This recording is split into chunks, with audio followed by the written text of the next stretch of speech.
Hello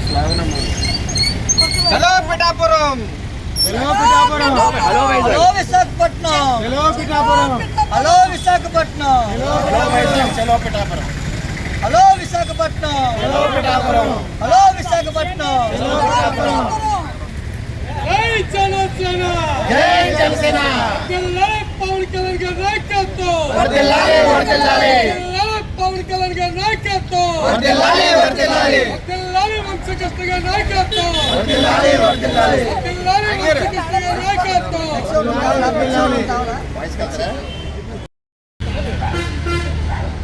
ఈరోజు Janasena party ఆవిర్భావ దినోత్సవం సందర్భంగా పిఠాపురం బయలుదేరారు. వైజాగ్ నుంచి కార్పొరేటర్ కందుల నాగరాజు గారు, అలాగే జనసేన అభిమానులంతా కూడా బస్సుల్లో బయలుదేరారనమాట. జయకేతనం అని దీనికి నామకరణం కూడా చేసిన మనం చూసుకోవచ్చు. అలాగే అక్కడ 1700 మంది బందోబస్తు, పోలీసుల బందోబస్తుతో పాటు డ్రోన్లు, అలాగే వెళ్ళిన వారికి సదుపాయాలు అన్నీ ఏర్పాట్లు చేశారు. మరి ఇక్కడి నుంచి కందుల నాగరాజు గారు బయలుదేరుతున్నారు. అలాగే వారితో కూడా మాట్లాడదాం. అక్కడ పిఠాపురం కూడా వెళ్ళి అక్కడ విశేషాలు మీకు చెప్తాను, రండి.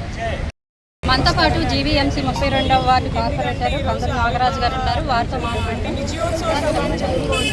ఈ విజయోత్సవ సభకి ప్రతి ఒక్కరు కూడా వచ్చి జయప్రదం చేస్తారు. ఎక్కువగా ఈ కార్యక్రమానికి మరి విశాఖపట్నం దక్షిణ నియోజకవర్గం నుండి ఆల్రెడీ చాలా బస్సులు ప్రయాణం అయ్యాయి. ఇప్పుడు మేము కూడా ప్రయాణం చేస్తున్నాం.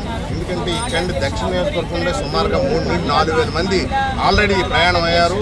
మరి అక్కడ రంగరంగ వైభవంగా పిఠాపురంలో ఏర్పాటు చేశారు. అటు మహిళలకు కానీ, ఇటు జన సైనికులకు కానీ, నాయకులకు కానీ అందరూ కూడా అక్కడ వాటర్ కానీ, భోజనాలు కానీ అన్ని బ్రహ్మాండంగా ఏర్పాటు చేసి ఇవాళ రాష్ట్రం మొత్తం ఏ రోడ్డు చూసినా సరే అన్ని కూడా పిఠాపురం చేరుకునే విధంగా బ్రహ్మాండంగా చేశారు అక్కడ. మరి ఇవాళ పవన్ కళ్యాణ్ గారు ఆయన తాలూకా మనసును ఆవిష్కరించే ఉద్దేశంతో అక్కడ బ్రహ్మాండంగా అందరితో, ప్రజలతో, ఎవరైతే జన సైనికులు అందరితో ఆయన మనసును పంచుకోవడానికి ఇవాళ ఏర్పాటు చేశారు. బ్రహ్మాండంగా చేస్తున్నారు. ఇవాళ ఎక్కడ ఏ విధంగా ఇబ్బందులు లేకుండా అన్ని రకాలుగా పోలీస్ సిబ్బంది కానీ, మీడియా కానీ బాగా సహకరిస్తుంది.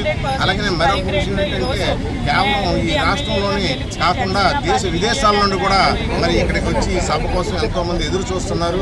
ఇవాళ ఏంటంటే స్వచ్ఛందంగా మరి జనసేన పార్టీ కోసం జనం తరలి వెళ్తున్నారు. మిగతా పార్టీలు తీసుకుంటే బిర్యానీ ప్యాకెట్లు, మందు బాటిల్స్ ఇస్తే వస్తారు.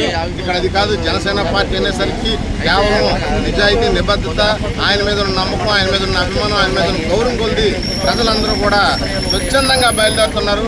వాళ్ళందరూ కూడా మరి క్షేమంగా రావాలని మనస్ఫూర్తిగా ఆయన మరి ఎప్పుడు కూడా పవన్ కళ్యాణ్ గారు చెప్తుంటారు. ఆయన ఎప్పుడు కూడా ఈ పేద ప్రజల కోసం ఏర్పాటు చేసిన ఈ పార్టీ ఇవాళ ఆయన మనసును పూర్తిగా ఆవిష్కరిస్తారు. ఈ సందర్భంగా అక్కడ మీరు వచ్చి చూడండి, తెలుస్తుందని సందర్భంగా.